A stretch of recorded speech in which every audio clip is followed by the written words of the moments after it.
બધા બેસી જઈએ.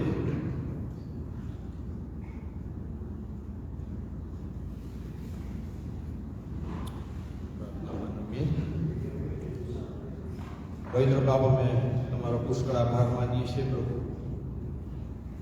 સમયે સમયે તમે હાજરા હજુર મદદગાર રહ્યા છો પ્રભુ. અમારી ચડતીમાં, અમારી પડતીમાં દરેક રીતે પ્રભુ પિતા તમે કૃપા પર કૃપા કરી છે. અમે કૃપાને, દયાને લાયક નથી, પણ તમે અમને પ્રેમ કરો છો માટે તમે અમને સંભાળી, સાચવી, બચાવી રાખ્યા છે. ગત દિવસો દરમિયાન પણ પ્રભુ પિતા તમે અમારી સાથે ને પાસે રહ્યા, સંભાળ્યા, સાચવ્યા. દરેક નાની મોટી અરજો, ગરજો, જરૂરિયાતો પૂરી પાડી આભાર માનીએ છીએ. ઈશ્વર પિતા, અમારા દેશમાં જે બદલાવ આવ્યો છે એના માટે પણ આભાર માનીએ છીએ. કદાચ તમારા પસંદ કરેલા પાત્રને તમે મૂક્યું છે પ્રેસિડેન્ટ તરીકે, જેમને મૂક્યા છે એ વ્યક્તિને પ્રભુ પિતા તમે આશીર્વાદ આપ્યો છે એવું અમે માનીએ છીએ. ઈશ્વર પિતા, દરેક પ્રકારની અત્યારે અવ્યવસ્થાઓમાં અમે એક આશા જોઈ રહ્યા છે પ્રભુ. અમારા જીવનો અમે અમારી રીતે વ્યવસ્થિત જીવીએ માટે તમે દરેક પ્રકારની વ્યવસ્થાઓ પૂરી પાડી છે. એને સમજવા માટે, આગળ વધવા માટે અને તમને પસંદ પડે એવું કરવા માટે પણ તમે કૃપા આપી છે. ઈશ્વર પિતા, અત્યારે અમે તમારા નામે ભેગા થઈને તમારી સ્તુતિ અને આરાધના કરવા તરફ જઈ રહ્યા છીએ. તમારા વચનો વાંચીશું અને એમાંથી જે કંઈ તમે અમને કહેવા માંગો છો, શીખવવા માંગો છો તે શીખીશું. અમારા મનોને, શરીરને, આત્માને તમે તૈયાર કરો. આખા વાતાવરણને તમારા નામથી ઘેરીએ છીએ અને પ્રભુ પિતા, અમારા મનને દ્રઢ કરજો કે જેથી કરીને અમે બીજા ખોટા વિચારોથી દૂર થઈએ અને તમારામાં વધુ ઊંડા ઉતરીએ. હવે અમે તમારા હાથોમાં સોંપાય છે. આવનાર દરેકને આશીર્વાદિત કરો. જો આવી રહ્યા છે તેમને સહી સલામત સમયસર લઈ આવજો. પ્રભુ પિતા, અમે તમારા હાથોમાં સોંપાય છે. આ ટૂંક વિનંતી તારનાર પ્રભુ ઈસુ ખ્રિસ્તના નામમાં સાંભળો તો કબૂલ કરો. આમાં બાઇબલમાંથી હું યશાયાના પુસ્તકમાંથી વાંચવા માંગુ છું. યશાયાનું પુસ્તક એનો 6થો અધ્યાય અને તેની 1 થી 6 કલમો. યશાયાનું પુસ્તક 6થો અધ્યાય 1 થી 6 કલમો. ઉજિયા રાજા મરણ પામ્યો તે વર્ષે મેં પ્રભુને જોયો. તે ઉચ્ચ તથા ઉન્નત રાજ્યાસન પર બેઠેલો હતો. તેના જામાની ચાળથી મંદિર ભરાઈ ગયું હતું. તેની આસપાસ સરાફો ઊભા હતા. દરેકની 6 પાંખ હતી. 2થી તે પોતાનું મુખ ઢાંકતો, 2થી પોતાના પગ ઢાંકતો અને 2થી ઉડતો. તેઓ એકબીજાને પોકારીને કહેતા, પવિત્ર, પવિત્ર, પવિત્ર છે સૈન્યોનો દેવ યહોવા. આખી પૃથ્વી તેના ગૌરવથી ભરપૂર છે. પોકારનારની વાણીથી ઉંબરાના પાયા હાલ્યા અને મંદિર ધુમાડાથી ભરાઈ ગયું. ત્યારે મેં કહ્યું, અફસોસ છે મને, મારું આવી બન્યું છે, કારણ કે હું અશુદ્ધ હોઠોનો માણસ છું ને અશુદ્ધ હોઠોના લોકમાં હું રહું છું. કેમ કે મારી આંખોએ રાજાને, એટલે સૈન્યોના દેવ યહોવાને જોયો છે. પછી સરાફોમાંનો એક વેદી પરથી ચીપિયા વડે લીધેલો અંગાર હાથમાં રાખી મારી પાસે ઉડી આવ્યો. ત્યાં સુધી પ્રભુ તેના વાંચેલા વચનો પર આશીષ આપે. અને હવે આપણે ભજન સંગ્રહમાંથી ગીત નંબર 7 ગાઈશું.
ગીત નંબર 12 ભજન સંગ્રહમાંથી પ્રભુદેવના ગાઓ ગા.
ગીત નંબર 316 પણ ભજન સંગ્રહમાંથી 316 નંબરનું ગીત.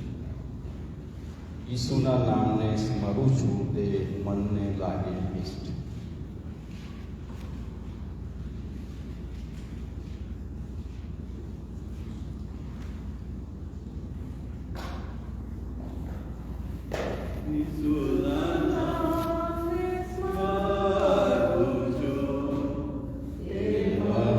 Amen.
જોડાઈશું. અને વાંચન નંબર છે 49. કદાચ તમારા ત્યાં પેજ નંબર અલગ હોઈ શકે, પણ વારાફરતીનું વાંચન નંબર 49, 49 નંબર.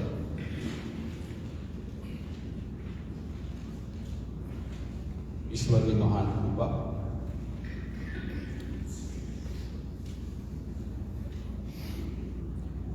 એ મારા દેવ, મારા રાજા, હું તને મોટો માનીશ, સદા હું તારા નામને સ્તુત્ય માનીશ.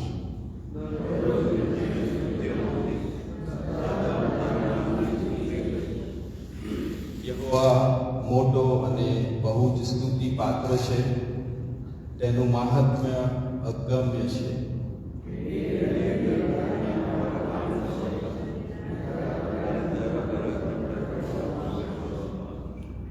તારા ગૌરવના મહત્વની શોભાનું તથા તારા આશ્ચર્યકારક કામોનું મનન હું કરીશ.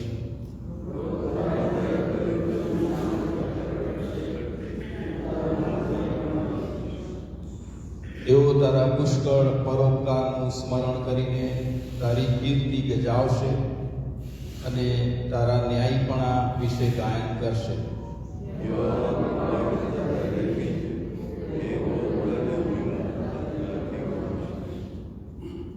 યહોવા સર્વને હિતકારક છે, પોતાના સર્વ કામો પર તેની રહેમ છે.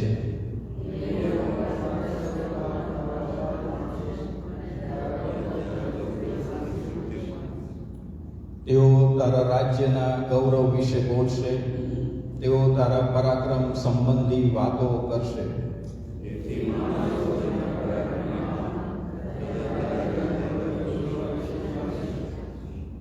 તારું રાજ્ય સર્વકાળનું રાજ્ય છે, તારો અધિકાર પેઢી દર પેઢી ટકી રહે છે.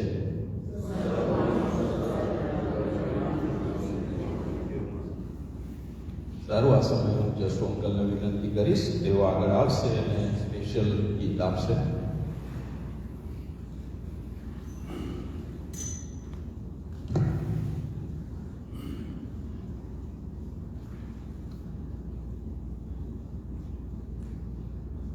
Thank you.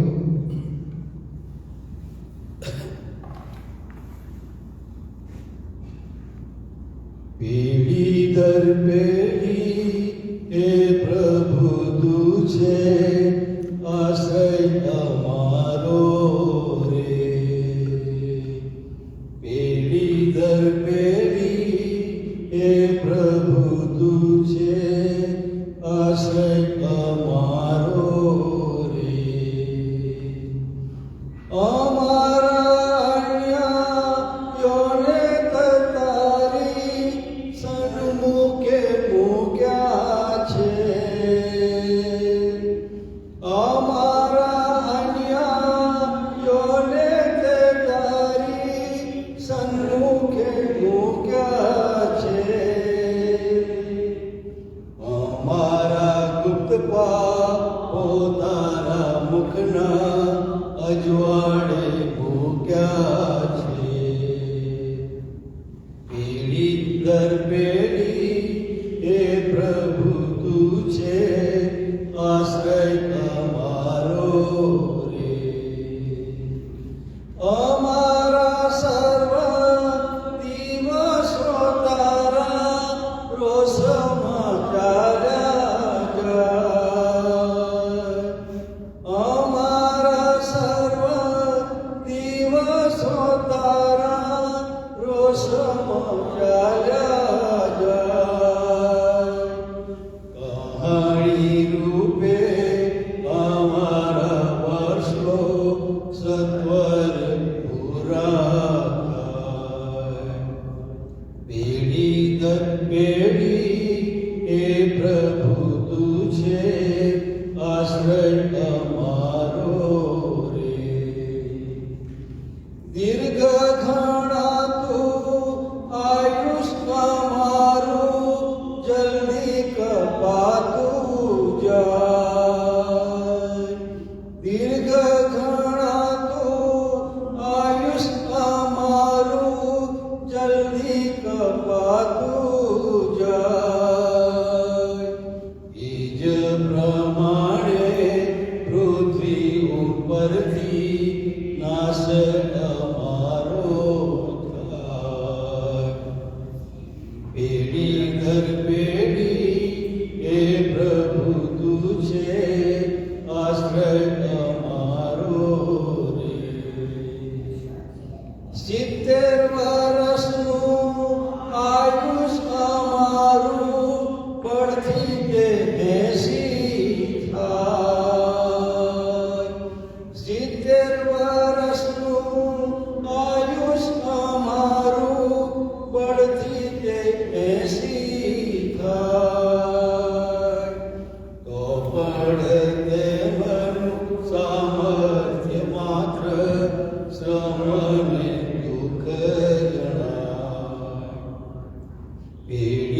આશ્રય અમારો રે.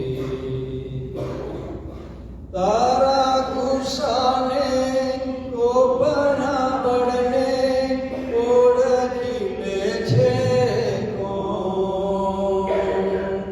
તારા ગુસ્સાને કોપના બળને ઓળખી લે છે કોણ?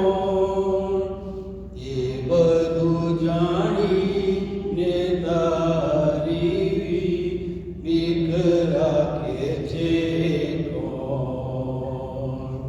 પેઢી દર પેઢી એ પ્રભુ તું છે આશ્રય અમારો રે.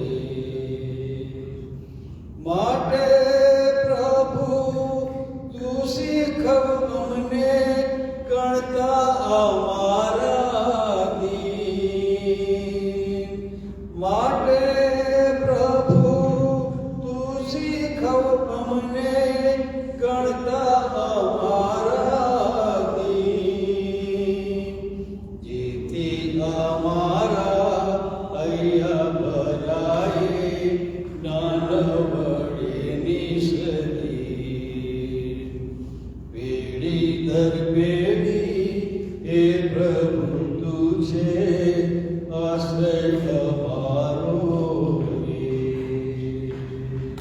પેઢી દર પેઢી એ પ્રભુ તું છે આશ્રય અમારો રે.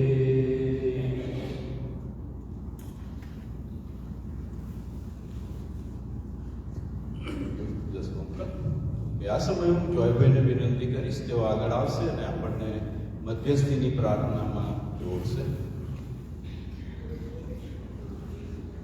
પ્રાર્થનામાં નમીએ.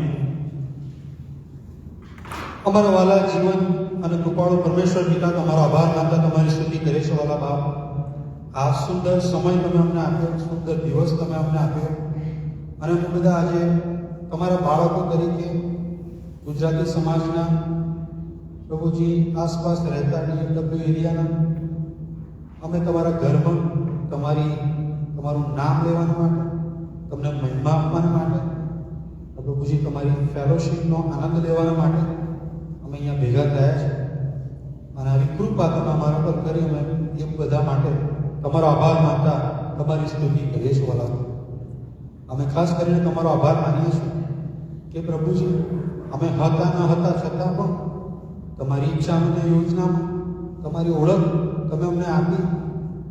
પ્રભુજી અમારી લાયકાત ન હોવા છતાં પણ પ્રભુજી તમે તમારા દીકરા આ જગત પર મોકલીને પ્રભુજી અમારું તારણ કરવાના માટે એમના લોહી વડે, એમના રક્ત વડે, પ્રભુ ઈસુ ખ્રિસ્તના મરણ વડે અને પ્રભુજી એમના સજીવન થવાને લીધે પ્રભુજી અમે મહિમાવંત બન્યા છે. તમારી પર વિશ્વાસ કરવાથી, તમારા દીકરાના પ્રભુજી વધસ્તંભ ઉપર વિશ્વાસ કરવાથી અમને અનંતકાળનો આશીષ મળે છે. અને મહાન આશા માટે, મહાન યોજના માટે અમે તમારો આભાર માનતા તમારી સ્તુતિ કરીએ છીએ વાલા બાપ. અમે અત્યારે માંગીએ છીએ, ભેગા થયા છે ત્યારે અમે માંગીએ છીએ અમારા આત્માઓ માટે. પ્રભુજી તમે અમારા આત્માઓને જકડો, અમારા આત્માઓને જોમવંતા બનાવો.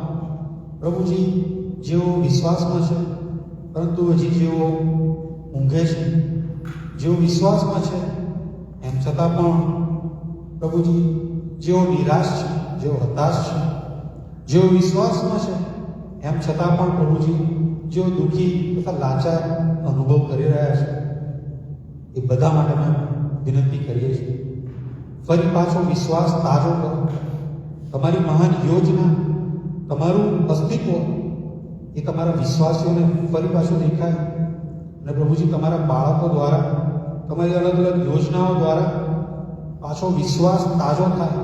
તમારી પર તમારો વિશ્વાસ દ્રઢ બને, મારું મનોબળ મક્કમ બને અને તમારી જે યાજમાન્ય, તમારી પસંદ કરેલી જે પ્રજા, જે ઇસરાયેલી પ્રજા, એ લોકો માટે પણ અમે માંગીએ છીએ.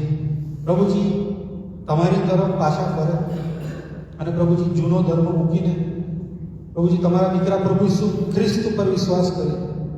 પ્રભુજી જે અનંતકાળનું કારણ છે તેઓ પામો એવી અમે પ્રાર્થના અને વિનંતી કરીએ છીએ. જેઓ અવિશ્વાસમાં છે, જેઓ તમારો નકાર કર્યો છે, જેઓ તમને નથી ઓળખતા, જેઓ તમારી વિરુદ્ધ છે, એ બધા માટે પણ અમે પ્રાર્થના કરીએ છીએ. પ્રભુજી, તમે ભયાવહ ઈશ્વર છો. તમે પ્રભુજી સાઉલને પ્રભુજી દર્શન આપીને પ્રભુજી તમે તમારો દીકરો બનાવ્યો અને તમારા મહાન કાર્યો એના દ્વારા થયા. અને પ્રભુજી તમારું રિવિલેશન તમે એના દ્વારા અમને બધાને આપ્યું. જો તમે એવા મહાન કાર્યો કરો છો ત્યારે પ્રભુજી અમે અવિશ્વાસીઓ માટે માંગીએ છીએ. અવિશ્વાસીઓમાં વિશ્વાસ પેદા થાય એવી અમે પ્રાર્થના અને વિનંતી કરીએ છીએ વાલા બાપ. ખાસ કરીને અમે માંગીએ છીએ અમારામાં જે કોઈ માંદા છે એ બધા માટે અમે માંગીએ છીએ. તમે તેમના શરીરોને સ્પર્શ કરો. નાની મોટી દરેક માંદગીમાં જેઓ છે તેઓના શરીરોને સ્પર્શ કરીને તેમની માંદગીમાંથી તેમને મુક્તિ આપો એવી અમે પ્રાર્થના અને વિનંતી કરીએ છીએ વાલા બાપ. અમે ખાસ કરીને માંગીએ છીએ અમારા ગરડાઓ માટે, સુમન દાદીને માટે માંગીએ છીએ. અને અહીંયા પ્રભુજી અને અમારા સમાજમાં જે પણ લોકો અમારા ઉંમરલાયક લોકો છે એ બધાની માટે અમે માંગીએ છીએ. એની માંદગી એમના પ્રભુજી એમના શરીરમાં તમે સામર્થ્ય આપો, માંદગીમાંથી મુક્તિ આપો. અને પ્રભુજી ખાસ કરીને તમારો આનંદ અને પ્રભુજી તમારી હાજરીનો અનુભવ દરેકે દરેક સમય સંજોગોમાં તમે કરાવો એવી અમે પ્રાર્થના વિનંતી કરીએ છીએ. પ્રભુજી અમે અત્યારે માંગીએ છીએ, તમારો આભાર માનીએ છીએ. જે કંઈ બદલાવ આવ્યો અને પ્રભુજી તમારી ઈચ્છા અને યોજનામાં પ્રભુજી પ્રેસિડેન્ટ ડોનાલ્ડ ટ્રમ્પને તમે જીતાડ્યા એની માટે અમે તમારો આભાર માનીએ છીએ. ખાસ કરીને માંગીએ છીએ તમે તેમને દોરો, ચલાવો. પ્રભુજી અમે તેમના આત્માને માટે માંગીએ છીએ. તમે તેમના આત્માને તમારામાં પ્રભુજી મજબૂત બનાવો, દ્રઢ બનાવો. અને પ્રભુજી ખાસ પ્રકારે તમે તેમનો ઉપયોગ કરો એવી પ્રાર્થનાની વિનંતી કરીએ છીએ. અમે તેમની અને તેમના પરિવારની સુરક્ષા માટે પણ માંગીએ છીએ. તમે તમારું સુરક્ષાનું કવચ અમને પૂરું પાડો એ અમે વિનંતી કરીએ છીએ. વાલા બાપ, અમે માંગીએ છીએ કે આ ચૂંટણીના કારણે પ્રભુજી જે વિરોધીઓ છે એ લોકો માટે પણ અમે પ્રાર્થના કરીએ છીએ. તમે આ દેશમાં તમે શાંતિ સ્થાપો અને તમારા માર્ગમાં તમે દોરી લઈ જાઓ. આ અંતના દિવસો છે ત્યારે પ્રભુજી અંતના દિવસો માટે તમારી પ્રજાને તમે તૈયાર કરો એવી પ્રાર્થનાને વિનંતી કરીએ છીએ. ખાસ કરીને અમે માંગીએ છીએ વચનના સેવક માટે તેમને તમારા આત્મામાં તૈયાર કરો, તેમના મુખ દ્વારા તમે બોલો. અને પ્રભુ અમારા હૃદયોને તમે તૈયાર કરો, અમારા મનોને તમે તૈયાર કરો. તમારું વચન અમે સાંભળીએ અને પ્રભુજી તમારા માર્ગમાં ચાલવા માટે અમે તૈયાર થઈએ અને તમે અમને ચેલેન્જ કરો એવી પ્રાર્થના વિનંતી કરીએ છીએ. પરિણીકવાર આ સમય, આ જગ્યાને અમે તમારા હાથમાં સોંપીએ છીએ. પ્રાર્થના પ્રમાણે પ્રભુ ઈસુ ખ્રિસ્તના નામમાં માંગીએ છીએ. તમે સાંભળો, બધા સ્વીકાર કરો બાપ. આમીન.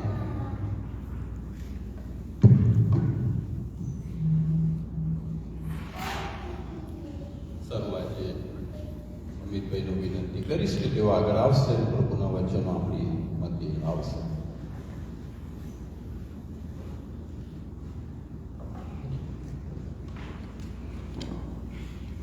પ્રાર્થનામાં આપણે રમીએ.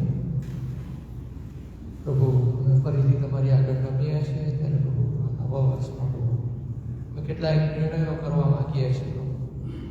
એમાં તમારી સહાય અને મદદ તમે અમને પૂરી પાડો એ વિનંતી કરીએ છીએ.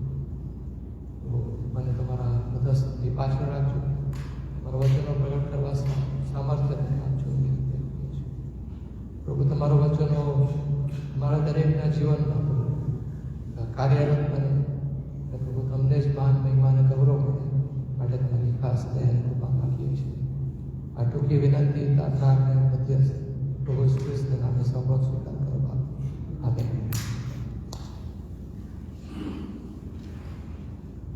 તમારી પાસે બાઇબલ હોય તો ફિલિપીઓના પત્ર એનો 3જો અધ્યાય અને 4થી કલમથી 11મી કલમ સુધી આપણે વાંચીએ અને સાંભળીએ. તો પણ દેહ પર ભરોસો રાખવાનું મારે પણ કારણ છે. જો બીજા કોઈ ધારે કે તેને દેહ પર ભરોસો રાખવાનું કારણ છે તો મને તેના કરતાં વિશેષ છે. 8મે દાડે સુન્નત પામેલો ઇસરાયેલના સંતાનનો બિન્યામીનના કુળનો, હિબ્રો અને હિબ્રુ, નિયમશાસ્ત્ર સંબંધી કરોશો, ધર્મના આવેશ સંબંધી મંડળીને સતાવવા, નિયમશાસ્ત્રના ન્યાયપણા સંબંધી નિર્દોષ, પણ જે માનવોને લાભકારક હતા તે મેં ખ્રિસ્તને લીધે હાનિકારક ગણ્યા. વળી ખ્રિસ્ત મારા પ્રભુના જ્ઞાનની શ્રેષ્ઠતાને લીધે હું એ બધાને હાનિ જ કરું છું, અને એને લીધે મેં સઘળું નુકસાન સહન કરું અને તેઓને કચરો જ ગણું છું, જેથી હું ખ્રિસ્તને પ્રાપ્ત કરું, તેની સાથે એકરૂપ થાઉં અને નિયમશાસ્ત્રના પાલનથી મારું જે ન્યાયપણું છે તે નહીં, પણ ખ્રિસ્ત પરના વિશ્વાસ દ્વારા દેવથી જે ન્યાયપણું વિશ્વાસથી મળે છે તે મારું થાય. એ માટે કે હું તેને તથા તેના પુનરુત્થાનના સામર્થ્ય તથા તેના દુઃખોના ભાગ્યાપણાને જાણું, એટલે તેના મરણને અનુરૂપ થાઉં. ને હું કોઈ પણ રીતે મોયલાઓના પુનરુત્થાનને પહોંચું. પ્રભુ તેના વચનો પર આશીર્વાદ આપે. આપણે નવા વર્ષમાં પ્રવેશ કર્યો છે ત્યારે આપણે ખ્રિસ્તી જીવનમાં આપણે કેવા નિર્ણયો કરવા જોઈએ એ વિશે આપણે થોડો સમય માટે વિચાર કરવા માંગીએ છીએ. નવું વર્ષ આવે એટલે આપણે જોઈએ છીએ ટીવી પર લોકો જુદી જુદી જાતની કમર્શિયલો હોય છે, એડ હોય છે કે તમે આ કરો તો તમારું શરીર સારું રહેશે, કસરત કરવા જોડાઈ જાઓ, તમને વધારે તમને સ્ફૂર્તિ રહેશે.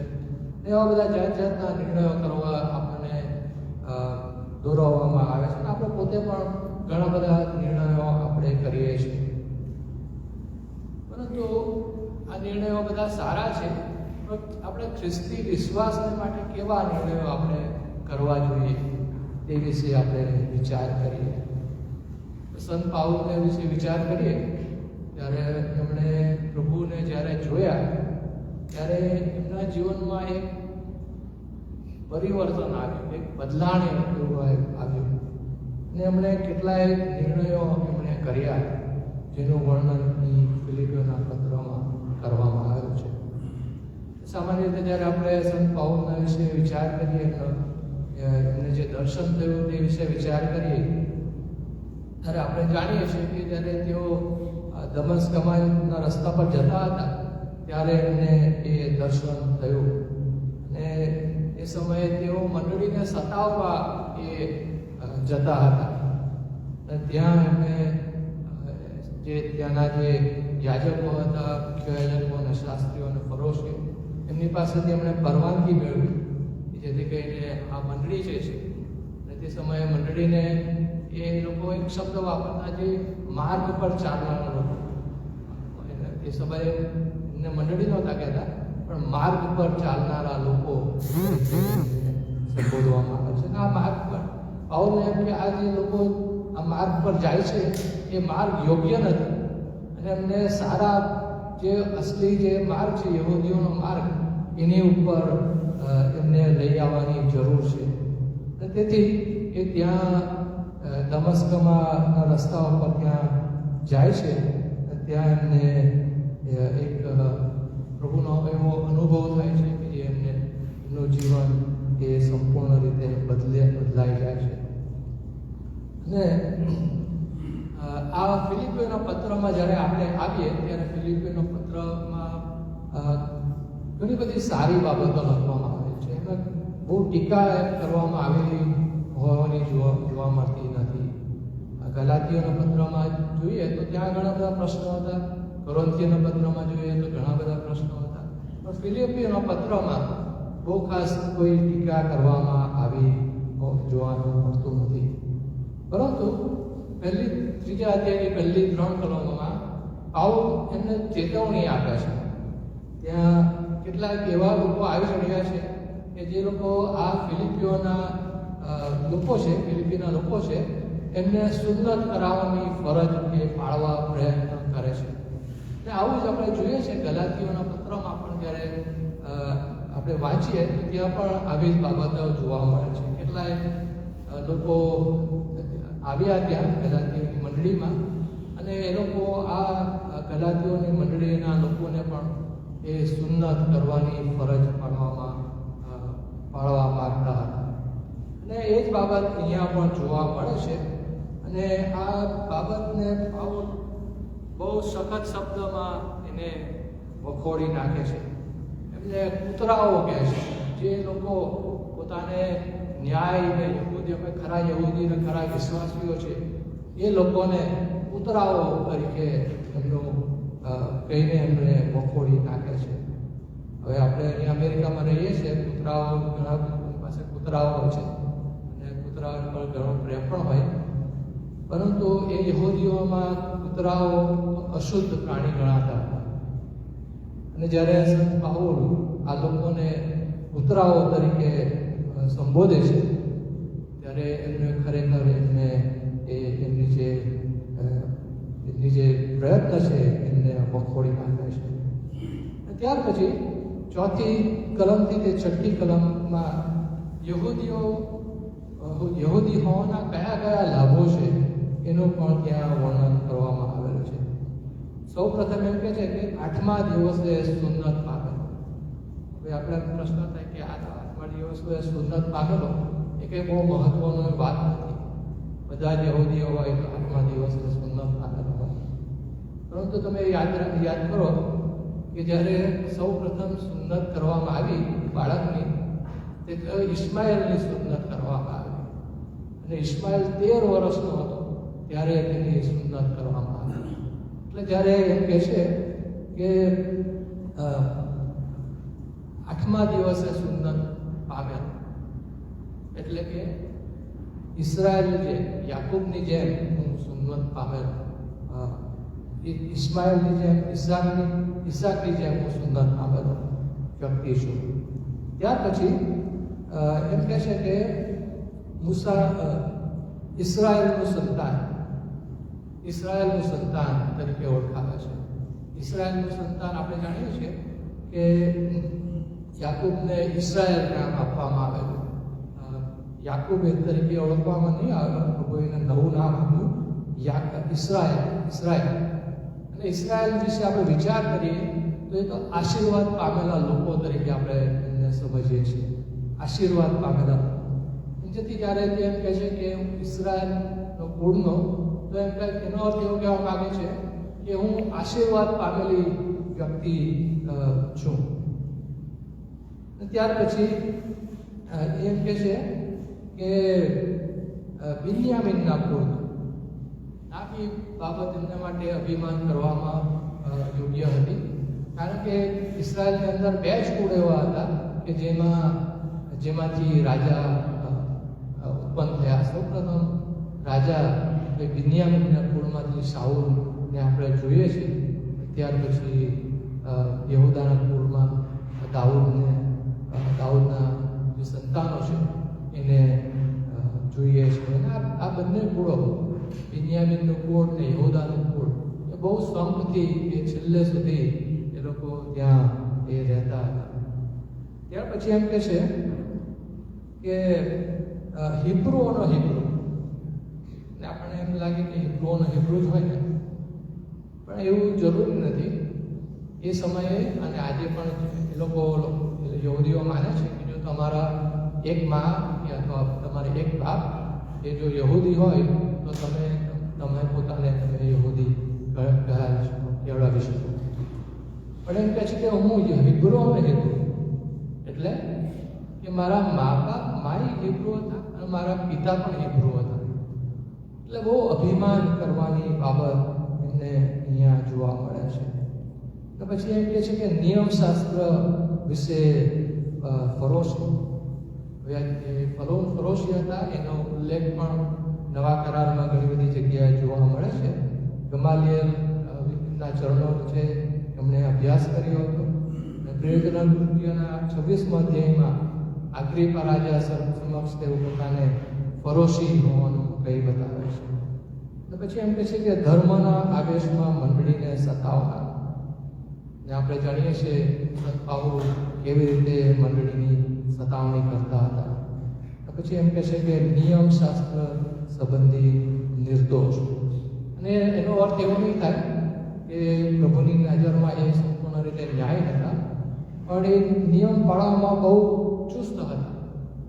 નિયમ શાસ્ત્રનું જે પાલન લોકો કરતા હતા એને બહુ ચુસ્તતાથી એમણે એનું પાલન કર્યું હતું. અને તેથી એ પોતાના વિશે એમ કહી શકીએ કે નિયમશાસ્ત્ર સંબંધી નિર્દોષ. અને આટલી બધી બાબતો એમના જીવનમાં હોવા છતાં સંત પાઉલ એમ કહે છે કે આ બધી બાબતો તો સારી બાબતો હતી, પણ આ બધી બાબતો જે લાભકારક બાબતો હતી એ બાબતોને કહે છે કે પાઉલે એને તુચ્છ ગણી. કેવા શબ્દનો ઉપયોગ કરે છે? હાનિકારક, નુકસાનકારક અને કચરો. 3 શબ્દનો ત્યાં એ ઉપયોગ કરે છે. નવા વર્ષમાં આપણે પ્રવેશ કર્યો છે ત્યારે આપણે આ બધી બાબતોને જતી કરવાની છે. સૌપ્રથમ જે બાબતો હાનિકારક છે. હવે આપણે વિચાર કરીએ, કોઈ વ્યક્તિને વ્યસન હોય, દારૂનું વ્યસન હોય કે સિગરેટનું વ્યસન હોય, તો એ વ્યસન એને હાનિકારક બને છે. તમને ગળ્યું ખાવાનું ગમે પણ તમે એનું જરૂર કરતાં તમે વધારે ખાઓ તો એ ખોરાક એ તમને હાનિકારક બની જાય છે. ને આપણા જીવનોમાં પણ એવી કેટલીક બાબતો છે કે જે હાનિકારક છે અને આપણને ખબર પણ હોય છે કે આ બાબતો મારા જીવનમાં છે અને એ હાનિકારક છે, તેમ છતાં પણ આપણે એ બાબતો કરવાનું ચાલુ રાખીએ છીએ. કદાચ આપણે એ બાબતો એવી વિશે આપણે વિચાર કરીએ તો આપણને થાય કે મને તો કંઈ હાનિ થતી નથી, અને કદાચ તરત કદાચ આપણને હાનિ થાય નહીં, પણ લાંબા સમયે એ હાનિકારક બની રહે છે. અને આપણા જીવનમાં કઈ બાબતો એવી છે કે જે આપણને હાનિ પહોંચાડનારી છે, એ આપણે પોતાને પ્રશ્ન કરવાનો છે. એ બધી બાબતો આપણે દૂર કરવાની છે. બીજો એક શબ્દ એ ત્યાં વાપરે છે, નુકસાનકારક બાબતો. નુકસાનકારક બાબતો. આપણે કદાચ કોઈ સ્ટોરમાં જઈએ, કોઈ જગ્યાએ ખરીદી કરવા જઈએ અને આપણને વસ્તુ ગમી જાય અને જ્યારે આપણે તેને લાવીએ ત્યારે એ ઉપયોગીને બદલે એ આપણને નુકસાન કરે તો આપણને બહુ દુઃખ થાય કે આનું આ લાયક આ હતો સારું. નુકસાનકારક બાબતો. શરૂઆતમાં લાભ થતો હોય એવું દે, પણ જ્યારે એને સ્વીકારી ત્યારે એ બાબતો આપણને નુકસાન કરે છે. પછી આપણને પસ્તાવો થાય કે શા માટે આ બાબતો મેં રાખી.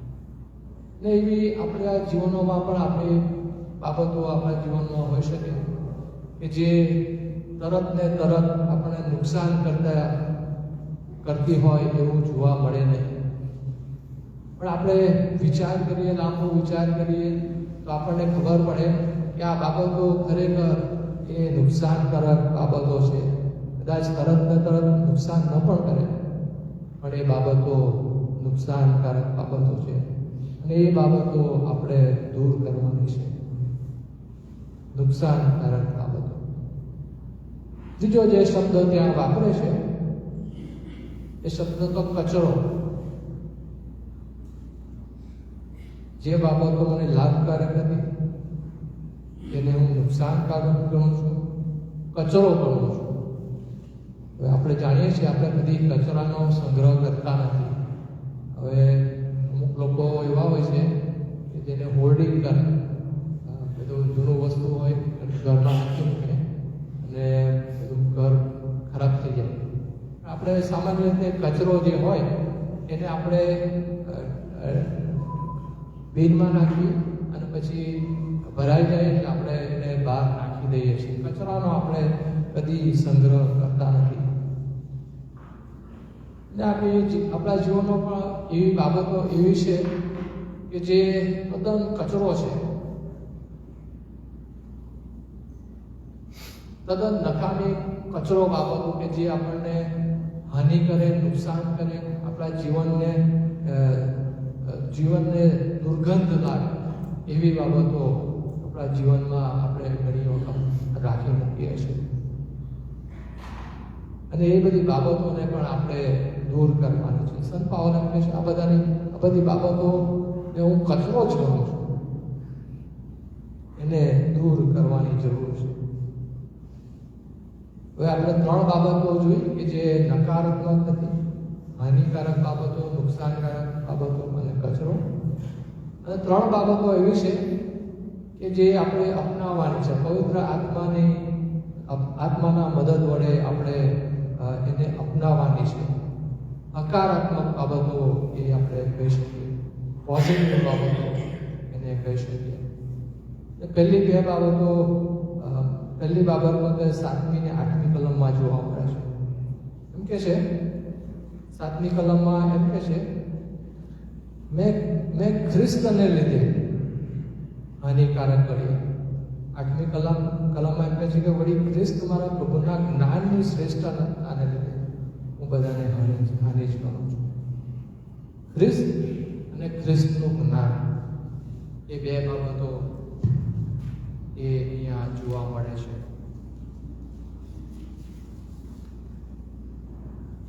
પ્રભુના જ્ઞાનની શ્રેષ્ઠતા એની પાછળ પડવાનું છે. પ્રભુના જ્ઞાનની પાછળ પડવાનું છે. ને આ 2 બાબતો છે, પ્રભુ અને પ્રભુનું જ્ઞાન. એ 2 બાબતો એ જુદી બાબતો નથી.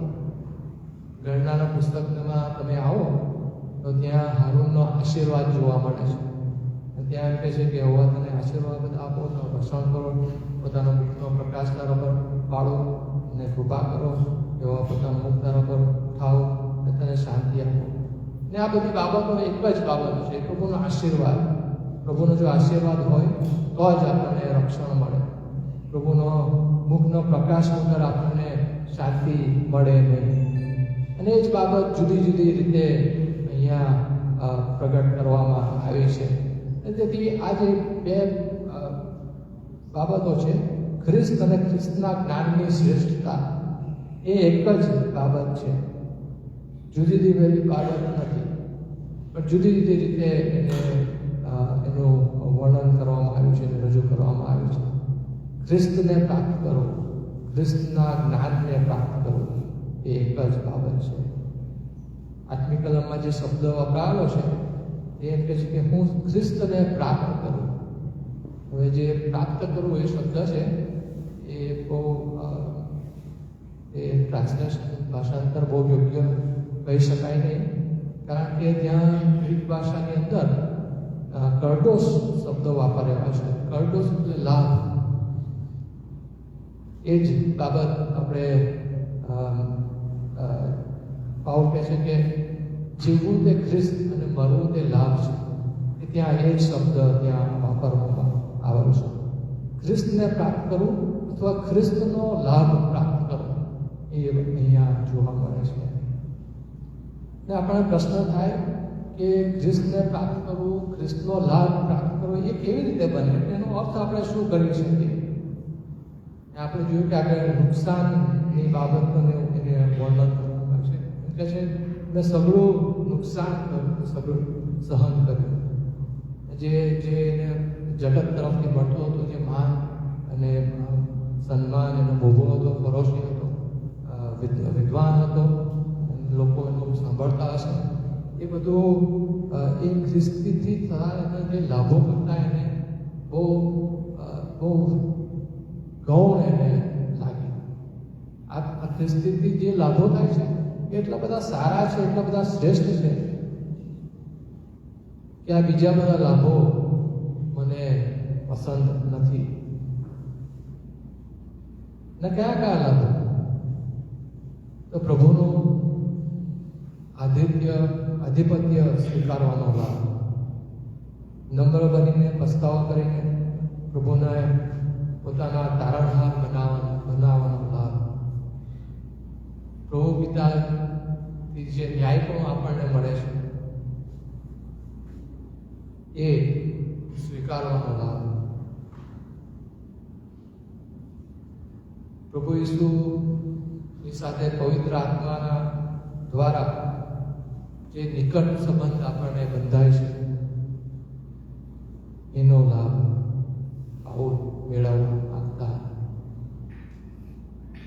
આપણે કેવા લાભો મેળવવા માંગીએ છીએ? ઘણી વખત આપણે જે લાભો મેળવવા માંગીએ છીએ એ ખોટા હોતા નથી. આપણને ખબર છે કે કશીક વસ્તુ સેલમાં છે તો આપણે એનું બરાબર ધ્યાન રાખીએ અને તે લઈ આવીએ, અને એ સારું છે, એમાં કશું ખોટું નથી. પણ ઘણી વખત એ આપણા જીવનમાં એવા કેટલીક બાબતો હોય છે કે જે આપણને પ્રભુથી દૂર એ લઈ જાય છે. એ લાભો આપણને પ્રભુથી દૂર લઈ જાય એવા લાભો હોય છે. અને તેથી આવું એમ કહે છે કે આ લાભો મને પસંદ નથી, આ લાભો તો મને પ્રભુથી તેના સાનિધ્યથી દૂર કરે છે. પણ એ લાભો મને જોઈએ છે કે જે પ્રભુમાં મને મળે છે, પ્રભુ ખ્રિસ્તમાં મને જે લાભ મળે છે એ હું પ્રાપ્ત કરું.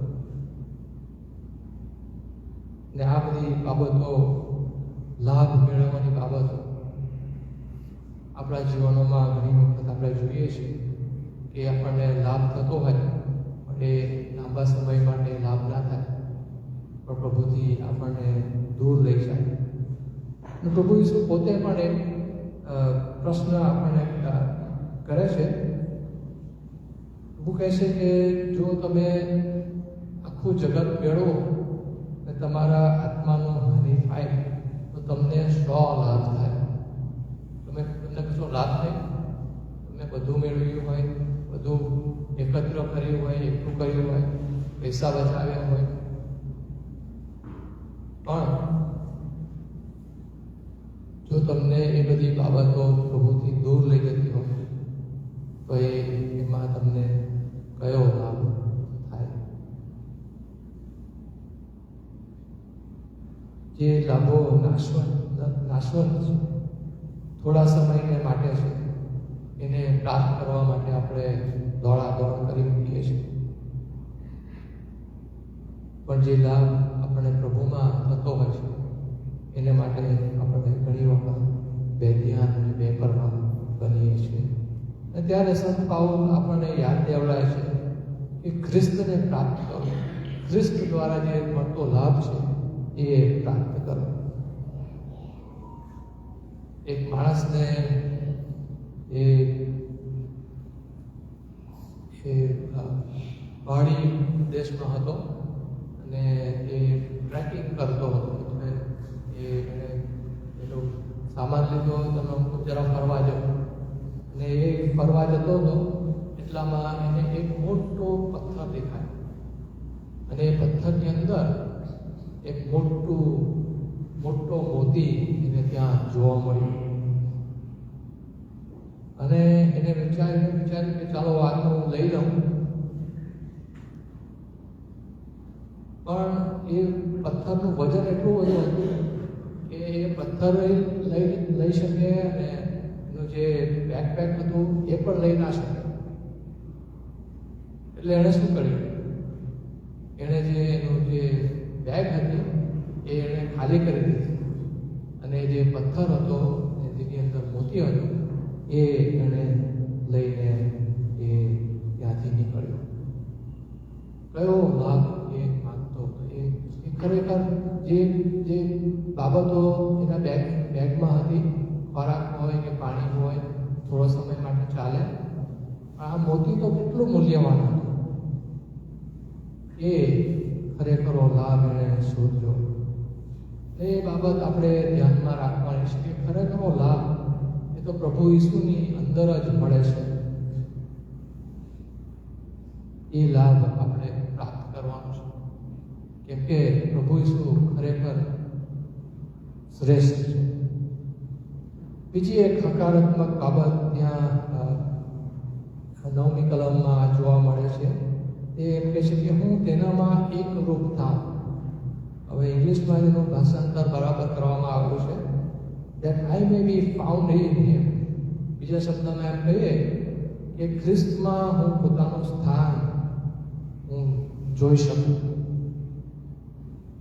કોઈ યહૂદીને આપણે પૂછીએ કે પ્રભુની આગળ કેવી રીતે તમે ન્યાય કરી શકો, તો સમૂહે જવાબ આપે કે નિયમશાસ્ત્રના પાળવાથી. પરંતુ સંત પાઉલ જાણતા હતા કે નિયમશાસ્ત્રના પાળવાથી એ ન્યાયપણું એમને મળવાનું નહોતું. નિયમશાસ્ત્ર પાળવામાં એ બહુ કુશળ હતા, બહુ ખાતરીપૂર્વક એ નિયમશાસ્ત્ર પાળતા હતા. પરંતુ એ એટલું પણ જાણતા હતા કે નિયમશાસ્ત્ર સંપૂર્ણ રીતે હું પાળી શકવાનો નથી. નિયમશાસ્ત્ર પાળવામાં સંપૂર્ણ રીતે પાળવામાં મારી પાસે શક્તિ નથી. ને બાબત સંત પાઉલ ગલાતીના પત્રના 2 અધ્યાયની 21મી કલમમાં કહે છે. એમ કહે છે કે નિયમશાસ્ત્રથી જો ન્યાયપણું હોય તો ખ્રિસ્ત વિના કારણ હો. નિયમશાસ્ત્ર દ્વારા ન્યાયપણું મળતું નથી. પણ જે ન્યાયપણુંની પ્રભુને જરૂર છે એ ન્યાયપણું તો પ્રભુ ઈસુ પાસેથી મળે છે. એ આપણું પોતાનું ન્યાયપણું નથી. માર્ટિન લ્યુથર એમ કહે છે કે આ જે ન્યાયપણું છે એ યુસ્ટુસિયમ એલિયનમ, એટલે એલિયન રાઇચિયસનેસ, વિદેશી ન્યાયપણું, એ આપણે પ્રાપ્ત કરવાનું છે. એ ન્યાયપણું આપણી પાસેથી ના આવ્યું છે. આપણી પોતાની અંદર એ ન્યાયપણું હોઈ શકે નહીં. પણ એ ન્યાયપણું પ્રભુ પર વિશ્વાસ કરવાથી એ પ્રાપ્ત થાય છે. પ્રભુના પર વિશ્વાસ કરીએ છીએ, પ્રભુ આપણો નવો જન્મ થાય છે ત્યારે આપણને આ ન્યાયપણું મળે છે. પ્રભુની આગળ પાપ કબૂલાત કરીએ છીએ, પ્રભુની આગળ નમ્ર બનીએ છીએ ત્યારે પ્રભુ આપણને એનું ન્યાયપણું એ આપે છે. તો કદાચ વિચાર્યું હશે કે શા માટે પ્રભુ ઈસુએ આટલા બધા 30 વર્ષ એમણે પૃથ્વી પર કાઢ્યા હશે. ગુડ ફ્રાઈડેના દિવસે જો આવ્યા હોત અને વધસ્તંભે જળાઈને મરી ગયા હોત તો શું એટલું પૂરતું નહોતું? આ જો પ્રભુએ ગુડ ફ્રાઈડેના દિવસે જ આવીને મરી ગયા હોય તો મારા જે પાછલા પાપ છે એ પાપોનો માફી મળી હોય. પણ પ્રભુ 30 વર્ષ એમણે 30 વર્ષથી વધારે એમણે જીવન જીવ્યા અને સંપૂર્ણ રીતે જીવન જીવ્યા. અને પ્રભુ પિતાની આગળ જે ન્યાયપણું છે એ એકત્ર કર્યું, પોઝિટિવ રાઇચિયસનેસ એ એમણે પ્રભુ પિતાની આગળ એ એકત્ર કર્યું. અને એ ન્યાયપણું એ આપણને પ્રભુ ઈસુ એ આપે છે. એ ન્યાયપણું આપણને ઓઢાડે છે. જબ્બો પહેર્યો હોય એવી રીતે આપણને ઓઢાડે છે. અને આ ન્યાયપણું આપણને પ્રભુ પર વિશ્વાસ કરવાથી જ મળે છે. આપણો નવો જન્મ થયો નહીં હોય તો આપણને આ પ્રભુનું આગળનું ન્યાય આપણને મળતું નથી. આ ન્યાયપણું વિશ્વાસ દ્વારા પ્રભુ આપણને આપે છે. ઝકારિયાની પુસ્તકમાં આપણે આવીએ તો 3 અધ્યાયમાં ઝકારિયાને પ્રભુનું દર્શન થાય છે. અને ત્યાં ઝકારિયા યહોશુઆ જે મુખ્ય યાજક હતો એને ત્યાં એ ઉભેલો જુએ છે. અને ત્યાં એ યહોશુઆ યાજક ઊભો હતો, પરંતુ એના જે વસ્ત્રો હતા એ એકદમ ગંદા હતા, એકદમ મેલા વસ્ત્રો પહેરીને તે ઊભો હતો. અને તેથી પ્રભુ એના દૂતને આજ્ઞા કરે છે કે તેના મેલા વસ્ત્રોને ઉતારી નાખે. અને પ્રભુ યહોશુઆને કહે છે, મેં તારા અન્યાય દૂર કર્યા છે, હું તને મૂલ્યવાન પોશાક પહેરાવીશ.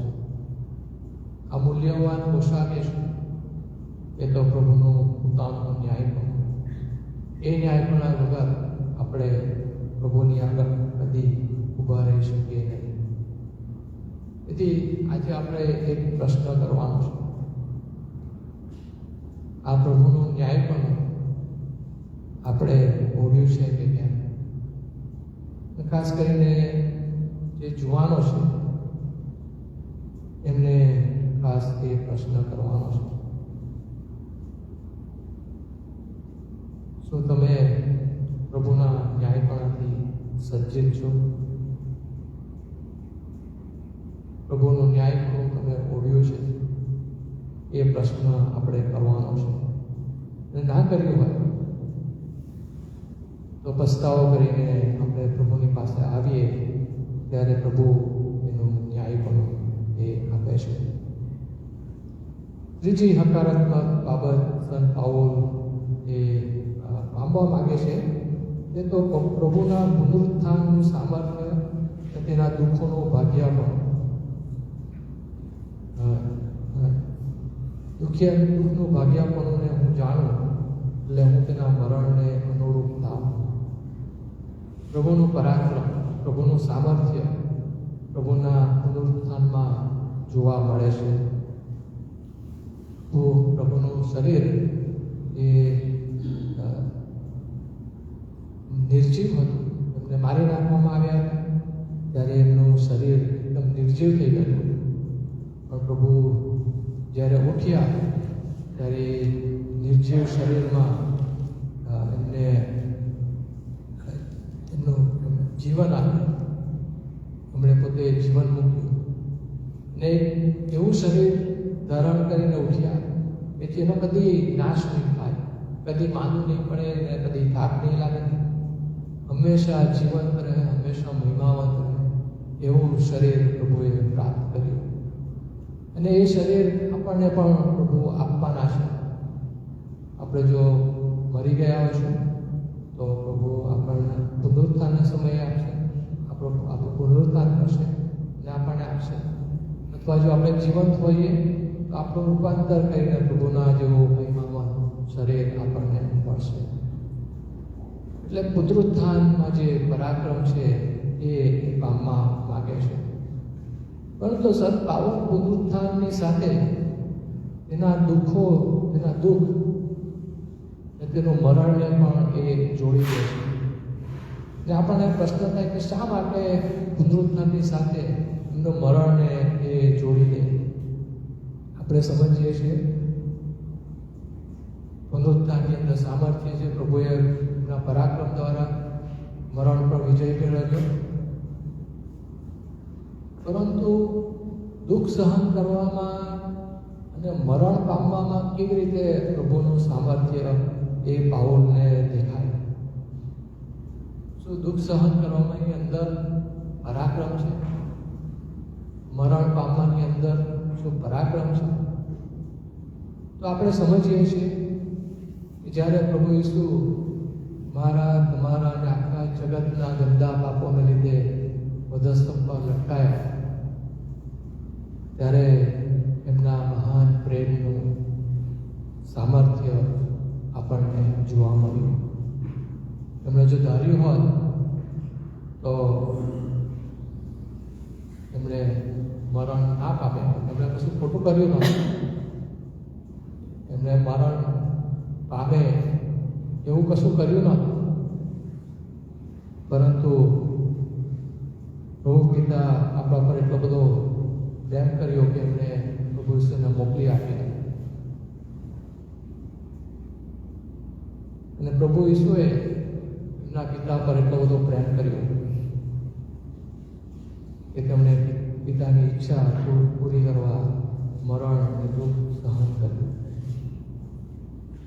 અને એવી રીતે દુઃખ સહન કરવામાં પ્રભુનું પરાક્રમ, પ્રભુનું સામર્થ્ય ત્યાં આપણને જોવા મળે છે. આપણે પ્રભુને વિશે વિચાર કરીએ છીએ. પ્રભુને આપણે એટલા માટે પ્રેમ કરીએ છીએ કે આપણા માટે મરણ પામે, આપણા માટે દુઃખ સહન કરીને, આપણા આ પુનરુત્થાન પણ એટલું જ અગત્યનું છે, પણ પ્રભુ આપણા પાપોના લીધે એ વધસ્તંભ પર એ લટકાઈ રહ્યા.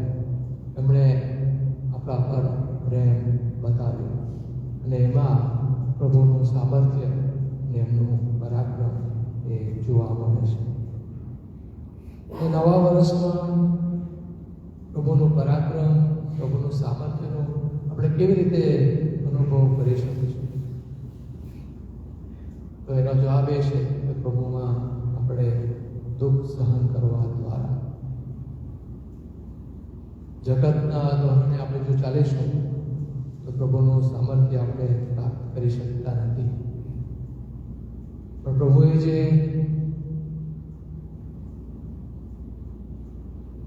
બતાવ્યું છે એ પ્રમાણે ચાલવામાં આપણને પ્રભુનું પરાક્રમ જોવા મળે છે. ઘણા લોકો દુઃખ સહન કરવાની વાત આવે તો કેથલિક લોકોમાં એવું હોય છે કે પોતાના શરીરને ઘણી પીડા આપે, પોતાને મારે એ બધું કરતા હોય છે. મુસલમાનોમાં પણ એવું જોઈએ છે, પણ એવું કરવાની જરૂર ત્યાં આપણે એવું કરવાની બિલકુલ જરૂર નથી. પરંતુ જે આપણો જે સ્વભાવ છે, પાપી સ્વભાવ છે, એને ડામવાની જરૂર છે. આપણા શરીરોનું, આપણા મનોનું, આપણી ઈચ્છાઓનું પ્રભુની ઈચ્છા અને તેની યોજના પ્રમાણે આવે એ માટે તેને ડામવાનું છે. અને સંત પાઉલ પોતે પણ એમના શરીરનું દમન કરે છે. પહેલો કોરિન્થીનો પત્ર અને 9મો અધ્યાય અને 27 કલમમાં એમ કહે છે કે હું મારા દેહનું દમન કરું છું તથા વશમાં રાખું છું. હવે દમન કરવાનો વાત આવે, આપણે ઈચ્છા કશીક હોય એ પ્રભુની ઈચ્છાની વિરુદ્ધ હોય તો આપણે એમ થાય કે હું આ કરીશ તો મારા જીવનમાં એ આનંદ જે છે એ હું મેળવી શકીશ નહીં અને દુઃખ થાય. પણ આપણે સમજીએ છીએ કે જ્યારે આપણે પ્રભુની અંદર પ્રભુની ઈચ્છા પ્રમાણે દુઃખ સહન કરીએ છીએ ત્યારે ખરેખર પ્રભુ એનો પુષ્કળ આનંદ આપણા જીવનની અંદર મૂકી દે છે. પ્રભુ ઈસુ પોતે એમણે પણ એમના જીવનમાં અનુભવ્યું હતું, એ જાણતા હતા. એબ્રેના પત્રના 5મા અધ્યાયની બીજી કલમમાં એમ કહે છે કે આપણા વિશ્વાસના અગ્રેસર તથા તેને સંપૂર્ણ કરનાર ઈસુ તરફ લક્ષ્ય રાખી, જેણે પોતાની આગળ મૂકેલા આનંદને લીધે શરમ તુચ્છ ગણીને મરણ સ્તંભનું દુઃખ સહન કર્યું. પ્રભુ ઈસુ પોતે જાણતા હતા કે મરણ સહન પર કર્યા પછી એમને પુષ્કળ આનંદ મળવાનો છે. એમનું સામર્થ્ય એ જોઈ બતાવવામાં આવશે એ પ્રભુ જાણતા હતા. મરણ પામેલા આપણા પાપોને લીધે મરણ પામેલા પ્રભુને આપણે ઓળખીએ છીએ, એવા પ્રભુની આપણે સેવા કરીએ છીએ, એનું ભજન કરીએ છીએ. દુઃખ સહન કરવામાં પ્રભુનું સામર્થ્ય અને પ્રભુનો આનંદ એ બંને ત્યાં આપણને મળે છે. બીજું, સુવાર્તાની સત્યતા કહેવામાં પણ દુઃખ સહન કરવાનો અનુભવ આપણે કરવો પડે છે. પ્રભુ એકલા જ તારનાર છે એવું સાંભળવાનું લોકોને ગમતું હોતું નથી. અને આપણે જ્યારે એમને કહીએ છીએ કે પ્રભુ દ્વારા જ તારણ મળે છે ત્યારે આપણને દુઃખ પ્રમાણે એવી બાબતો આપણને કહે છે અને આપણે એવું થાય કે શા માટે આ લોકોને આવી બધી બાબતો કહીને હું મારા પોતાને દુઃખ પહોંચાડું. પરંતુ જ્યારે પ્રભુની સુવાર્તાનું સત્ય આપણે જ્યારે લોકોને કહીએ છીએ ત્યારે જોવા મળે છે. પિત્તરને યોહાન વિશે આપણે જાણીએ છીએ. લોકોએ તે સમયના યહૂદીઓને એમ કહ્યું કે પ્રભુ તમને તારવાને આવ્યા છે. ત્યારે આ લોકોએ શું કર્યું? એમણે પિત્તરને યોહાનને બંદીખાનામાં નાખ્યા. સુવાર્તાનું સત્ય જ્યારે એમને આ યહૂદીઓને કહ્યું ત્યારે એમને દુઃખ સહન કરવાનો વારો આવ્યો. અને આવું આપણા જીવનમાં ઘણી વખત આપણે જોવા મળે છે. જ્યારે આપણે પ્રભુની વાતો કહીએ છીએ ત્યારે આપણને દુઃખ પ્રમાણે એવું લોકો વર્તતા હોય છે. એક વખત ડિપાર્ટમેન્ટની અંદર એક બાઈને એક બેન કામ કરે છે અને કંઈક ક્લાઇમેટ ચેન્જ વિશે કંઈક ચર્ચા થઈ હતી. અને મેં કીધું કે બાઇબલ પ્રમાણે ક્લાઇમેટ ચેન્જની મારે ચિંતા કરવાની બિલકુલ જરૂર નથી. કેમ કે બાઇબલ કહે છે કે ઉનાળો અને શિયાળો અને ટાળ અને ગરમી રાત ને દાડો થયા વગર રહેશે નહીં. મારે શા માટે ક્લાઇમેટ ચેન્જ વિશે ચિંતા કરવાની જરૂર છે? ત્યારે બંને બહુ જોરથી હશે. એટલો જોરથી હશે કે મને એવું લાગ્યું કે હું કશું ના બોલ્યું હોત તો સારું થતું. પણ સુવાર્તાની જે સત્યતા છે, બાઇબલની જે સત્યતા છે, જે અત્યારે જેને આપણે લોકોને કહીએ છીએ ત્યારે આપણને સતાવણીનો અનુભવ કરવાનો વારો આવે છે. દુઃખ આપણને થાય એવો વારો આપણને આવે છે. ને આગલા દિવસોમાં હું માનું છું કે મંડળી જે છે એની ભારે સતાવણી થવાની છે. જે ચાઇનામાં ચાલે છે, જે મુસ્લિમ દેશોમાં ચાલે છે, એ આખા જગત પર એ જ બાબતો અહીંયા જોવા મળશે. દુઃખ સહન કરવાનો ભાવ આવશે. પણ દુઃખ સહન કરવામાં આપણને પ્રભુનું સામર્થ્ય પણ જોવા મળશે. તેથી આ નવા વર્ષમાં જ્યારે આપણે પ્રવેશ કર્યો છે ત્યારે આપણે કેટલીક બાબતોનું આપણે ધ્યાન રાખવાની જરૂર છે. જે બાબતો નુકસાનકારક છે, હાનિકારક છે, કચરો છે, એ બાબતો આપણા જીવનમાંથી એને દૂર કરવાની છે. અને પ્રભુનું જ્ઞાન એ પ્રાપ્ત કરવા માટે આપણે તૈયાર રહેવાનું છે. છેલ્લે દુઃખ સહન કરવામાં પ્રભુનું જે સામર્થ્ય છે એ અનુભવવા પણ આપણે તૈયાર રહેવાનું છે. ને આ બધી બાબતો માનવી દ્રષ્ટિએ બહુ કઠણ છે. આપણે પોતાની શક્તિ દ્વારા કે પોતાની સમજણ કે પોતાની બુદ્ધિ દ્વારા આપણે કરી શકતા નથી. પવિત્ર આત્મા દ્વારા આપણને સામર્થ્ય મળે છે. પવિત્ર આત્મા આપણને દોરવણી આપે છે. ત્યારે આપણે આ બધી બાબતો કરી શકીએ છીએ.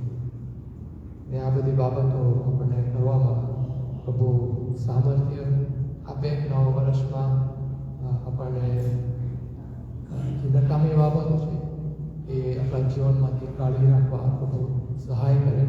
અને જે સારી બાબતો છે એ અપનાવવા એમાં પણ પ્રભુ સહાય કરે એવી આપણે પ્રાર્થના કરીએ. આવો પ્રાર્થના કરીએ. પ્રભુ તમારા પુષ્કળ આભાર માનીએ છીએ તમારા વચનોને માટે. તમારા જીવનોમાં પ્રભુ ઘણી બધી બાબતો એવી છે કે જે અમારે દૂર કરવાની છે. પ્રભુ અમે તમારી પાસે આવીએ છીએ ત્યારે અમે પ્રાર્થના કરીએ છીએ પ્રભુ તમે અમારી સહાય અને તમારી મદદ તમે અમને પૂરી પાડો કે જેથી કરીને પ્રભુ અમે આ બધી બાબતો દૂર કરી શકીએ.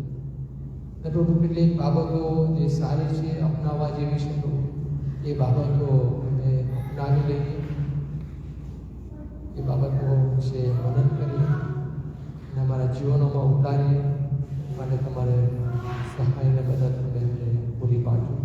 પવિત્ર આત્મા દ્વારા તમે અમને દોરવણી આપજો, સહાય આપજો, મદદ પૂરી પાડજો એ વિનંતી કરીએ છીએ. આ ટૂંકી વિનંતી અમારા તારના મધ્ય છે પ્રભુ ઈસુ ખ્રિસ્તને નામે સાંભળો સ્વીકાર કરો. આમેન.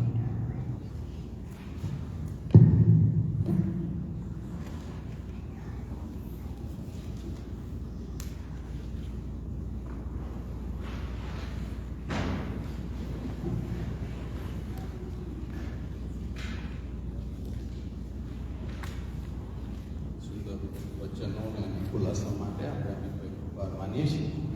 સારો આ સમય છે દાન આપવા માટેનો, અને આપણે ગીત નંબર 328 જે ભજન સંગ્રહમાં છે તે ગાઈશું અને તે દરમિયાન દાન આપણ લેવામાં આવશે.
ડૉક્ટર દેસાઈ પ્લીઝ આવશો આગળ અને દાન અર્પણ અને ખોરાક માટે પ્રાર્થના કરાવશો.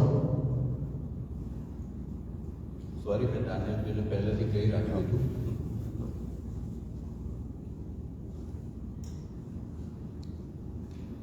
Lord God, we come before you again this evening. What you have given us, we just return it back to you. Because everything that you have given our life, it's from you and you alone. You have given us by all, even our salvation by grace through faith and nothing else. It's not we have earned, you have given us as a gift. We are returning this gift back to you, Father. Just use it for your glory and your honor. We pray that the food that's been prepared for us, bless the food, bless each one of us, the hands that are prepared, bless them. Bless us, draw us near to you, bring us back again, and Till we meet again, we bless you. All God's people say.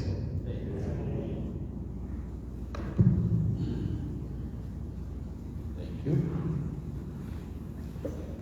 સારું, અત્યારે આ સમય ખોરાક તો તૈયાર છે, પણ થોડીક જાહેરાત પણ કરવાની છે. ટ્રેઝર તરીકે સ્વીટીબેનને પસંદ કરવામાં આવ્યા છે, અને તમારા જે કંઈ ચેક ને વગેરે તમે લખો તે હવે હેમિલ્ટન અંકલના નામે નહીં, પરંતુ સિમરન ગામડિયાના નામે લખશો. અને બીજા જે કંઈ નાણાં માટેની જે કંઈ તમને સમજ જોઈએ તો એ પણ એમને જ પૂછજો. આપણી મધ્યે જે મહેમાન તરીકે મરસીબેન અને પ્રકાશભાઈને સાથે આવેલા છે. ભાઈ, તમે પ્લીઝ ઊભા થશો અને તમારો પરિચય આપશો, તમારું નામ અને ક્યાંથી આવે છે.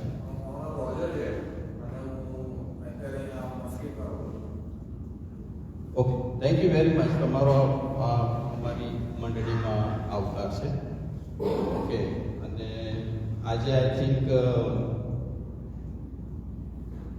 જાહેર કરવાનું છે. ના, નિશાની બર્થડે કયું છે? I don't know. નિશાની બર્થડે છે, કેક આવ્યો છે, મેં જોયો છે, એટલે હું ખાલી કહી દઉં છું. ઓકે, બીજી એક જાહેરાત છે. અમિતભાઈ અને નીરવ જરા પ્લીઝ આગળ આવશો, કારણ કે આપણી હું તો કમ્પ્લેન જ કહી શકું એને, એ કમ્પ્લેન એક આવી છે, તમે જરા એ બાબતે કહી દો. Well, it's actually not a complaint, but it's more likely a request. The church has been gracious enough to let us use this facility for a long time. Last year, for whatever reason, there were a couple of meetings we had in the sanctuary, and the church meets between 10:30 and 11:30, and they do a live broadcast for the people who are not able to come to the church. And when we meet in there, then there are some things that were moved, and so the next morning when they come in, there were some issues and they were not able to do what they wanted to do. So going forward, we have agreed with them that we'll use the gym for all our activities, our meetings, our fellowship, our dinner, whatever you want to call it, everything will happen in here. They are more than happy to help us with anything that we need that might be in the sanctuary, but they have requested that we do not use the sanctuary for our meetings, but conduct our meetings right here in the gym. So my humble request to everybody is that please, if you go, if you pass by and if you're sitting there or whatever you're doing, just don't move anything. That's the only request they have. Don't move any stands, any chairs. They have things assembled for their live broadcast where they need that setting for it to happen. And we don't want to disrupt that for them, because they have been very gracious to us to let us use this facility for all this time. They have not charged us for, we don't pay any money for it. All we do is when we do gather our donations at the end of the year, we give a portion as a donation to the church, just like we do to all other different ministries. So renting a place like this at this day and time would definitely cost us a lot of money. And we don't want to lose this facility, and so it's just a humble request that people be mindful when you come here. We are open. We should use the gym, and then we can use the place where we eat or in the kitchen is open to us, just not the sanctuary. So I hope you all understand. Yeah, thank you very much. કમ્પ્લેનથી મારો એ કહેવાનો અર્થ એ હતો કે music instruments, માઇક્સ અને એ બધું એને કંઈક થોડુંક displace કરવામાં આવ્યું હતું ને એવું તેવું, એટલે એ ધ્યાન દોરવામાં આવ્યું છે. So will take this notice very seriously, અને જો બને તો આપણે એ બાજુ જઈએ જ નહીં અને કશું ઓળખીએ નહીં તો વધારે સારું. આપણા માટે જીમ સારું છે, ખાવા માટે પણ આપણે આનો જ ઉપયોગ કરીશું. અને બીજી કોઈ જાહેર ખબર કે કંઈ કહેવું હોય તો લો, ત્યાં જ આપું છું. ચાલુ છે. એક કેટલાક સમય પહેલા સંભળાય છે, હું બોલું તો ચાલ. હા, ચાલશે, વાંધો નહીં આવે. તો આ માઇકની જરૂર નહીં લાગે. કેટલાય એટલે ગયા વર્ષે એક ભાઈએ મારા દીકરા પર ટેગ કર્યો કે હું નડિયાદનો છું અને મેં MSc કર્યું છે અને મારા 75% આવ્યા છે. એ દીકરાએ જવું હતું કેનેડા ભણવા માટે, એટલે એમણે કાગળ લખેલું ટેક્સી. ત્યાર પછી મને એમણે બતાવ્યું એટલે મેં જોયું, ભાઈ તો આ વાત સારી છે, હોશિયાર છોકરો છે, આપણે કરીએ તો સારું. મારાથી બનતી જેટલી મદદ હતી મેં ઇન્ડિયામાં કરી એમને. અને એ ભાઈ કેનેડા ગયા વર્ષે ભણવા ગયા. આજે 1 વર્ષ થયું ભણે છે. અત્યારે પરિસ્થિતિ એવી છે કે ત્યાં કામના કલાકો મળવા મુશ્કેલ છે કેનેડામાં. એટલે જ્યાં તકલીફ અનુભવે તો મારી ઈચ્છા કે એમને કંઈક મદદ કરીએ, આપણે એને કંઈક કરાય. આપણી સંગત તરફથી, આપણા સંગતના મિત્રો તરફથી થોડા ભેગા કરીને આપણે મોકલીએ. તો જે કોઈ ભાઈ બહેનને આમાં પ્રભુ દોડતું હોય તો જરૂર તમે મારો સંપર્ક સાધજો અને આપણે એ ભાઈને મદદ કરીશું. આપણે એવું કરી શકીએ કે પેલું જે ગ્રુપ છે એમાં મૂકીશું, પછી જે પ્રભુ જેને દોરે એ પછી ચેક કે ગમે તે રીતે સિમરનને આપી દેશે. બરાબર છે કે પછી તમને આમે કેવી રાઈટ, પણ આ પર્ટિક્યુલર જે અપીલ કરી છે એના માટે તમને જ આપવામાં આવે કે એમને આપવામાં? એમના નામે જ ને? ઓકે, કારણ કે કોઈ ચેક લખશે. બરાબર. એક બે વ્યક્તિઓએ મને એક વ્યક્તિએ મને ઝેલ દ્વારા $100 મોકલાવેલા, તો એ રીતે પણ વ્યક્તિગત રીતે હું તો અપીલ કરું છું અને વાત કરીને ભાઈ ઇમિડિયેટ $100 મોકલી આપણે સારું છે, એક રીતે સારું. એટલે એ રીતે પણ જો પ્રભુ દોડતા હોય તો થોડું થોડું આપો. બહુ મોટું આપવાની એવું કોઈ જરૂર નથી, જેટલું અપાય. કોઈને મોટું આપવું હોય તો વાંધો નહીં આ મોસ્ટ વેલકમ. પણ એમ કે આપણે દર મહિને થોડા પણ એ ભાઈને મદદ કરી શકીએ તો એ ભાઈને શાંતિ મળે અને એને જીવન સરળ થાય. અને એ પર્સનલ રહેશે, પર્સનલ રહેશે એ વ્યક્તિ માટે. બરાબર. Thank you. Thank you very much.